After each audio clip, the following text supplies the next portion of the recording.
All right, let's have a conversation today about the nature of your enemy. Living as a black man in America, I've seen the nature of my enemy. The nature of my enemy will be played out in many different fronts, in many different ways. And each and every time it's meant to keep a majority portion of my people under their foot. And with them being under their foot, they have the ability to use their labor. They have the ability to destroy them mentally and physically. And they have the ability to always push them to the side. Have you ever stopped to think about the depths of depravity or depravity, however you want to say it, that slave owners actually reached during an era of no reporting and legally being able to do the most horrific things to other human beings that you don't see as human? Have you ever wondered how some of these writers of movies, horror movies specifically, come up with some of the most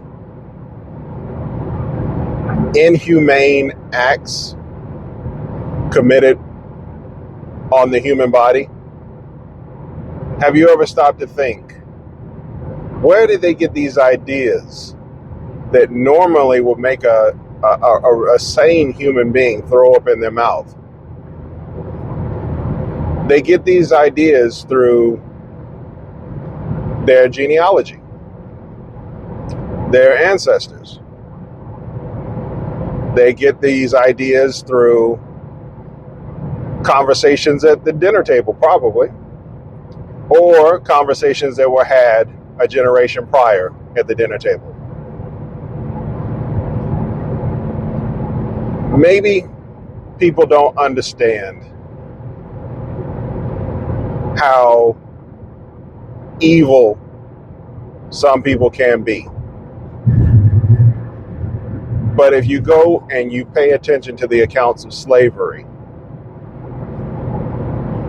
you pay attention to how horrific it was for other human beings, you won't question how far your enemy can go to destroy you. They have, and they actually have built in a benefit to actually keeping black people in a specific place in society. There's a massive financial benefit because they know no matter where black people go, they are an economy onto themselves, and an economy that you can tap into, that you can always keep underfoot, and you can move at your direction whenever you feel, is money in the bank for generations. It's wealth for generations. The things that they did during slavery were the blueprint for what they do now. You'll hear about so many men, women, and children being kidnapped into sex trafficking. Yeah, I know I said it, and I know you don't want to believe it, but yes, men also are kidnapped and placed into sex trafficking. The statistics on it are light because very few people report a missing man. When a man goes missing, or a man, deletes himself, very few people actually pay attention nor care. When it happens to a black woman, very few people pay attention and very few people care. When it happens to a black child, very few people pay attention and very few people care. So when you understand the nature of your enemy and you go back into slavery, don't let anybody have a conversation with you where they are trying to tell you that slavery was either by choice or that slavery was not as bad, and that slave owners were gentle human beings and gentle souls who would never commit atrocities. That some of our forefathers were actually really nice to the forefathers of this country, that is. They were really nice to their slaves. And it's only because of society that they couldn't let them go, because there was a penalty that was occurred to them if they were to let their slaves go. Meanwhile, actual history is that those very same forefathers were plucking the teeth out of children to use those teeth as dentures for themselves. Yes. What did I say? I said some of those very same forefathers where they have, children's rhymes about their wooden teeth and, how honest they were. Those very same forefathers were plucking the teeth out of black children, their slaves, to use as dentures because their teeth had gone rotten.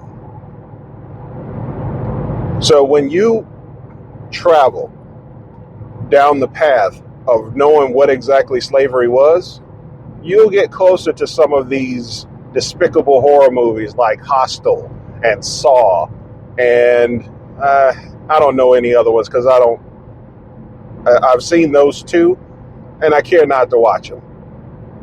I care not to see anything depraved placed towards another human being, even in fiction. But some of the sick people, they love that.